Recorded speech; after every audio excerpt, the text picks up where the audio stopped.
માંગરોળ તાલુકામાં મતદાર યાદી સંબંધિત એક ગંભીર મુદ્દો સામે આવ્યો છે। જમિયતે ઉલમાએ હિન્દ તરફથી આજે માંગરોળ મામલતદારને આવેદનપત્ર આપવામાં આવ્યું છે। આવેદનપત્રમાં જણાવ્યા મુજબ મતદાર યાદીમાં કેટલાક નાગરિકોના નામ કોઈ સ્પષ્ટ કારણ વગર કાઢી નાખવામાં આવ્યા છે, જેના કારણે સંબંધિત મતદારોને ભારે રોષ અને ચિંતા જોવા મળી રહી છે। જમિયત ઉલમાએ હિન્દના પ્રતિનિધિઓ મામલતદારને લેખિત રજૂઆત કરીને માંગ કરી છે કે મતદાર યાદીમાં થયેલી આ ભૂલોની તાત્કાલિક તપાસ કરવામાં આવે અને જે લોકોના નામ કાઢી નાખવામાં આવ્યા છે તેમના નામ ફરીથી મતદાર યાદીમાં સામેલ કરવામાં આવે, તેમજ ભવિષ્યમાં આવી કોઈ ગેરરીતિ ન થાય તે માટે યોગ્ય પગલાં લેવામાં આવે તેવી પણ માંગ કરવામાં આવી છે। હવે જોવાનું રહ્યું પ્રશાસન આ મામલે શું કાર્યવાહી કરે છે અને અસરગ્રસ્ત મતદારોને ક્યારે ન્યાય મળે છે। મુસ્લિમ સમાજથી આજ અપીલ કરું છું કે સબર કરો, જરૂર પડશે તો હાઈકોર્ટ અને સુપ્રીમ કોર્ટનું બી દરવાજો ખટખટાવવાની જરૂર પડશે તો અમે ચોક્કસ રીતે ખખડાવીશું।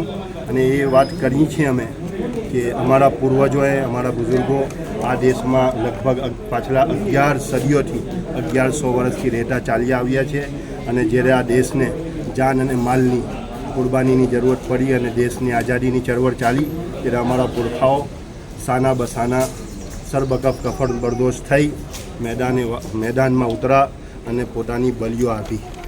શાયર કહે છે कि मिट्टी की मोहब्बत में हम आशुफ्ता सरों ने वो कर्ज उतारे हैं जो वाजिब भी नहीं थे। देश માટે અમે એવી બલિયો અને કુરબાનીઓ આપીએ છીએ જે અમારા ઉપર જરૂરી પણ ન હતી।